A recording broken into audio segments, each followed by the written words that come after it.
ക്രിസ്തുവിൽ എനിക്ക് എത്രയും പ്രിയപ്പെട്ടവരെ, പ്രൈസ് ദി ലോർഡ്. നിങ്ങളെല്ലാവരും വലിയ ദൈവസാന്നിധ്യത്തിനകത്താണ്. കർത്താവിന് മഹത്വം. പ്രിയപ്പെട്ടവരെ, ചെറിയൊരു വചനഭാഗം നിങ്ങളോട് പങ്കുവയ്ക്കാനായി കർത്താവായ യേശുവിൽ ഞാൻ ആശ്രയിക്കുന്നു. വചനം ഇതാണ്. വിശുദ്ധ ലൂക്കാ എഴുതിയ സുവിശേഷം 9-ാം അധ്യായം 26-ാം വാക്യം ഇങ്ങനെയാണ്: ഒരുവൻ എന്നെക്കുറിച്ചോ എൻ്റെ വചനങ്ങളെക്കുറിച്ചോ ലജ്ജിച്ചാൽ അവനെക്കുറിച്ച് മനുഷ്യപുത്രനും തൻ്റെയും പിതാവിൻ്റെയും വിശുദ്ധ ദൂതന്മാരുടെയും മഹത്വത്തിൽ വരുമ്പോൾ ലജ്ജിക്കും. ഹല്ലേലൂയ. ഈ വചനം നിങ്ങളോട് പങ്കുവയ്ക്കുമ്പോൾ എൻ്റെ ഒരു പാസ്റ്റ് ഞാൻ പറഞ്ഞുതരാം. ആദ്യം ഇങ്ങനെ സുവിശേഷ വേലയിലോട്ട് വന്നിട്ട് എൻ്റെ 10ാമത്തെ കൊല്ലം കംപ്ലീറ്റായി. അടുത്ത വർഷത്തിലേക്ക് കാലെടുത്ത് വെച്ച് മാസങ്ങളിങ്ങനെ പോയിക്കൊണ്ടിരിക്കുകയാണ്. 10 കൊല്ലങ്ങൾക്ക് മുൻപ് ഞാൻ ക്രിസ്തീയ കുടുംബത്തിൽ തന്നെയാണ് ജനിച്ചത്. കത്തോലിക്ക സഭയ്ക്കകത്ത് ക്രിസ്തീയ കുടുംബത്തിനകത്ത് പ്രാർത്ഥിക്കുന്ന ഒരമ്മയുടെയും ഒരപ്പൻ്റെയും 2 മക്കളിൽ 2ാമത്തവനായി ജനിച്ചു. മൂത്തത് എൻ്റെ സഹോദരിയാണ്. 2ാമത്തവനായി ഞാൻ ജനിച്ചു. മാതാപിതാക്കൾ അവരുടെ കഴിവിൽ നിന്ന് പരമാവധി ദൈവിക ബോധ്യവും ദൈവ ആശ്രയത്വവും ഞങ്ങളുടെ അപ്പച്ചനും അമ്മച്ചും ഞങ്ങൾക്ക് പകർന്നു തന്നിട്ടുണ്ട്. എന്നാൽ എൻ്റെ ഒരു 15 വയസ്സ് കഴിഞ്ഞപ്പോൾ 15-16 വയസ്സുകൾ കഴിഞ്ഞപ്പോൾ കൗമാരത്തിലേക്ക് കടന്നു വന്നു കഴിഞ്ഞപ്പോൾ സ്വാഭാവികമായി എല്ലാ കുട്ടികളെയും പോലെ തന്നെ പാപത്തിൻ്റെ സാഹചര്യത്തിലേക്ക് ഞാനും പോയി. ദൈവവുമായുള്ള ബന്ധത്തിൽ നിന്ന് മാറ്റപ്പെട്ടു. എൻ്റെ ജോലിയുമായും കൂട്ടുകെട്ടുകളുമായി ഞാൻ പിന്നെ മാറി. ഞാൻ ജോലി ചെയ്തിരുന്ന സ്ഥാപനത്തിൽ, അന്ന് ഞാൻ ആ സ്ഥാപനത്തിൽ ജോലി ചെയ്യുമ്പോൾ 2 ക്രിസ്ത്യാനികൾ മാത്രമാണ് ആദ്യകാലങ്ങളിലുണ്ടായിരുന്നത്. പിന്നെ അതൊരു 3-4 പേരായി, ഒത്തിരി പേരൊന്നും ആയി. അപ്പോൾ ഈ ആദ്യകാലങ്ങളിൽ 2 പേരായിരുന്നതിൽ ഒരാൾ ഞാനായിരുന്നു. എൻ്റെ പേര് ജോൺ ബോസ്കോ എന്നാണ്. പേര് കേൾക്കുമ്പോൾ തന്നെ എല്ലാവർക്കും മനസ്സിലാക്കാൻ പറ്റും ഞാനൊരു ക്രിസ്തീയ വിശ്വാസിയാണെന്ന് എല്ലാവർക്കും മനസ്സിലാക്കാൻ പറ്റും. പക്ഷേ എൻ്റെ ജീവിതം ഒരിക്കലും ഒരു ക്രിസ്ത്യാനി യോജിച്ച രീതിയിലായിരുന്നില്ല. എൻ്റെ ജീവിതത്തിൽ ആ സ്ഥാപനത്തിൽ ജോലി ചെയ്തിരുന്ന സമയങ്ങളിലും അതല്ലാതെ എൻ്റെ 26 വയസ്സ് വരെയും ഒരു തവണ പോലും എൻ്റെ ജീവിതത്തിൽ നിന്നുകൊണ്ട് കർത്താവായ യേശുവിനെ സാക്ഷ്യപ്പെടുത്തുവാനായി, അവൻ്റെ വചനത്തിൻ്റെ സാക്ഷിയാകുവാനായി എനിക്ക് കഴിഞ്ഞില്ല. കഴിയാത്തതിൻ്റെ പ്രധാന കാരണമായിട്ട് ഞാൻ മനസ്സിലാക്കിയത് ഈ വചനം പറഞ്ഞ പോലെ ലജ്ജയായിരുന്നു. ക്രിസ്തുവിനെക്കുറിച്ചോ അവൻ്റെ വചനത്തെക്കുറിച്ചോ സാക്ഷ്യപ്പെടുത്തുവാൻ എനിക്കൊരു ലജ്ജയുണ്ടായിരുന്നു. സത്യമാണ് പറയുന്നത്, ലജ്ജയുണ്ടായിരുന്നു. പലപ്പോഴും അവൻ്റെ വചനത്തെ ഏറ്റുപറയാനുള്ള സാധ്യതകൾ എനിക്കുണ്ടായിരുന്നു, സാഹചര്യങ്ങളുണ്ടായിരുന്നു. പക്ഷെ അവിടെയെല്ലാം ഞാൻ ലജ്ജ കൊണ്ട്, എന്ന് വെച്ചാൽ ഒരു നാണക്കേട് കൊണ്ട് ഞാൻ പിന്മാറ്റത്തിലേക്ക് പോയി. ദൈവവുമായുള്ള ബന്ധത്തിൽ നിന്നാകുന്നു. പക്ഷേ ഇന്ന് ഞാൻ കൃപയാൽ, ദൈവത്തിൻ്റെ വലിയ കൃപയാൽ ഇന്ന് അവന് വേണ്ടി മാത്രമാണ് നിൽക്കുന്നത്. ഇന്ന് ഞാൻ ആയിരിക്കുന്നെങ്കിൽ, ഇന്ന് നിങ്ങളുടെ മുമ്പിൽ ഇങ്ങനെ ഒരു വീഡിയോ ചെയ്യുന്നുണ്ടെങ്കിൽ പോലും ഇതെല്ലാം അവൻ്റെ കൃപ ഒന്നുകൊണ്ട് മാത്രം. ഞാനിത് നിങ്ങളോട് പറഞ്ഞ കാര്യം, പ്രിയപ്പെട്ടവരെ, നമ്മുടെ ജീവിതത്തിൽ പലപ്പോഴും നമുക്ക് യേശുവിനെ ഏറ്റുപറയാൻ, യേശുവിൻ്റെ വചനത്തെ സാക്ഷ്യപ്പെടുത്താൻ, ദൈവരാജ്യത്തെക്കുറിച്ച് സംസാരിക്കുവാനും പ്രഘോഷിക്കുവാനും പ്രസംഗിക്കുവാനും നമ്മുടെ ജീവിതത്തിനകത്ത് നമുക്ക് ഒത്തിരി സാഹചര്യങ്ങളും സാധ്യതകളുമുണ്ട്.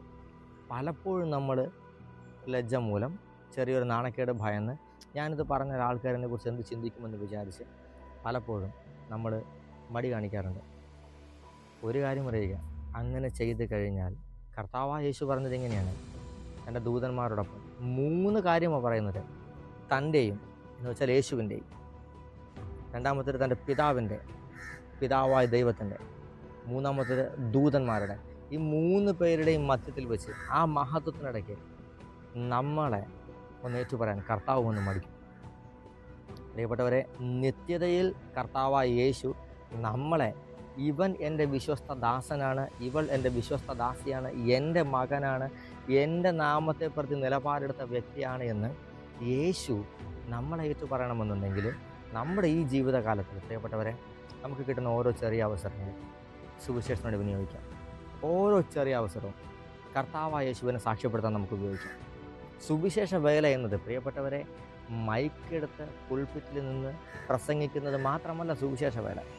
സുവിശേഷ വേല എന്ന് പറയുന്നത് കിട്ടുന്ന അവസരങ്ങളിലെല്ലാം യേശുവിൻ്റെ സാക്ഷിയാവുക എന്നുള്ളതാണ്. നമ്മുടെ പെരുമാറ്റത്തിലൂടെ ആവാം, നമ്മുടെ സംസാരത്തിലൂടെ ആവാം, നമ്മുടെ പ്രവൃത്തിയിലൂടെ ആകാം, നമ്മുടെ കുടുംബ ജീവിതത്തിലൂടെ ആകാം, നമ്മുടെ പ്രാർത്ഥനയിലൂടെ ആകാം, സമൂഹത്തിനിടയ്ക്ക് നമ്മൾ ജീവിക്കുന്നതിലൂടെ ആകാം, നമ്മുടെ ജോലി മേഖലയിലാകാം. ഏത് സാഹചര്യത്തിലും നമുക്ക് സുവിശേഷം പറയാൻ പറ്റും. അങ്ങനെ പറഞ്ഞു കഴിഞ്ഞാൽ നിത്യതയിൽ ഒരു വലിയ ബഹുമാനം നമുക്കുണ്ടാകും. അങ്ങനെ ചെയ്തില്ല എന്നുണ്ടെങ്കിൽ ദൂതന്മാരുടെ മുൻപിൽ പിതാവായ ദൈവത്തിൻ്റെ മുൻപിൽ, കർത്താവായ യേശുവിൻ്റെ മുൻപിൽ ലജ്ജിതരായി നിൽക്കേണ്ടി വരും. നിത്യതയിൽ ലജ്ജയിലായിരിക്കണമോ അതോ നിത്യതയിൽ അഭിമാനത്തോടെ നിൽക്കണമോ എന്ന് നമുക്ക് തീരുമാനിക്കാം. മഹത്വത്തിൽ കർത്താവ് നമ്മളെ ഏറ്റുപറയണമെന്നുണ്ടെങ്കിൽ പ്രിയപ്പെട്ട ദൈവത്തിൻ്റെ മകനെ മകളെ ഇവിടെയായിരിക്കുമ്പോൾ ഈ ഐഹിക ജീവിതകാലത്ത് നമ്മൾ അവൻ്റെ നാമത്തെ ഉയർത്തണം. ആ വചനത്തിന് വേണ്ടി നമ്മൾ നിലപാടെടുക്കണം. അതിനുവേണ്ടി ചിലതൊക്കെ വില കൊടുത്താലും ഒരു കുഴപ്പമില്ല. എൻ്റെ കർത്താവ്, ദ ഗോഡ് ഐ സർവ്, ഞാൻ സേവിക്കുന്ന ദൈവം, അവൻ കടക്കാരനല്ല. ആ സുവിശേഷത്തെ പ്രതി നീ എന്തെങ്കിലും ത്യജിച്ചിട്ടുണ്ടെങ്കിൽ ഈ ലോക ജീവിതത്തിൽ തന്നെ എൻ്റെ സ്വർഗീയ പിതാവ് നിങ്ങൾക്ക് 100 മടങ്ങ് പ്രതിഫലം തിരികെ തരും. എൻ്റെ കർത്താവ് കടക്കാരനല്ല. സുവിശേഷ വേലയ്ക്ക് വേണ്ടി കർത്താവ് നമ്മളെ പ്രയോജനപ്പെടുത്തട്ടെ. മാനപാത്രമായി ദൈവം നമ്മളെ ഉപയോഗിക്കട്ടെ. ഈ ബോധ്യം നമ്മുടെ അകത്തുണ്ടാകട്ടെ. സാഹചര്യങ്ങൾ നോക്കാതെ സാധ്യതകൾ ഉപയോഗിച്ചുകൊണ്ട് കർത്താവിൻ്റെ വചനത്തിന് നമുക്ക് സാക്ഷികളാകാം. അങ്ങനെ നിത്യതയിൽ കർത്താവ് നമ്മളെ ഏറ്റുപറയുന്ന ഒരു ദിവസത്തിന് വേണ്ടി നമുക്ക് കാത്തിരിക്കാം. പ്രത്യാശയോടെ ആ ദിവസത്തിന് വേണ്ടി നമുക്ക് ജീവിക്കാം. കർത്താവിൻ്റെ കാര്യം നിങ്ങളോട് കൂടെ ഇരിക്കട്ടെ. യേശുവിൻ്റെ നാമത്തിൽ ആമേൻ. ഞാൻ ഒരു നിമിഷം നിങ്ങൾക്ക് വേണ്ടി പ്രാർത്ഥിക്കാനായി ആഗ്രഹിക്കുന്നു. പ്രിയ സ്വർഗീയ പിതാവേ, ഈ വചനം കേൾക്കുന്ന അങ്ങയുടെ മക്കളുടെ മേലെ പിതാവ് ഒരു സുവിശേഷ വേലയുടെ അഗ്നി വീഴട്ടെന്ന് പ്രാർത്ഥിക്കുന്നു. ഇവരെ അവിടുന്ന് ഭൂമിയിലേക്ക് അയച്ചിരിക്കുന്നത് എന്തെങ്കിലും ചെറിയ കാര്യങ്ങൾക്ക് വേണ്ടിയല്ല. അവിടുത്തെ കൃത്യം, അവിടുത്തെ കർത്തവ്യം നിർവഹിച്ചുകൊണ്ട് അങ്ങയുടെ വേലയിൽ വ്യാപൃതരാകുവാനുള്ള ബോധ്യം അവിടുത്തെ മക്കൾക്ക് ലഭിക്കട്ടെ. സുവിശേഷ വേല അവിടുത്തെ മക്കൾ ചെയ്യട്ടെന്ന് പ്രാർത്ഥിക്കുന്നു. പരിശുദ്ധാത്മാവ് അവിടുത്തെ മക്കളെ ഉപയോഗിക്കട്ടെ. ദൈവത്തിൻ്റെ ആത്മാവിനാൽ ഇവർ പ്രയോജനപ്പെടട്ടെ. ആത്മാവിൻ്റെ തീ ഇവരുടെ മേൽ വ്യാപരിക്കട്ടെ. ഒരു റിവൈവൽ അനോയിൻറ്റിങ്, ഒരു ഉണർവിൻ്റെ അഭിഷേകം അവിടുത്തെ മക്കളുടെ മേൽ വ്യാപരിക്കട്ടെ. സുവിശേഷത്തിന് വേണ്ടി നിലപാടെടുക്കുവാനും സുവിശേഷം പ്രസംഗിക്കുന്നവരാകുവാനും അവിടുത്തെ മക്കൾ മാറ്റപ്പെടട്ടെ. ഇവരുടെ തലമുറകൾ അനുഗ്രഹമായി മാറ്റപ്പെടട്ടെ. ഹല്ലേലൂയ.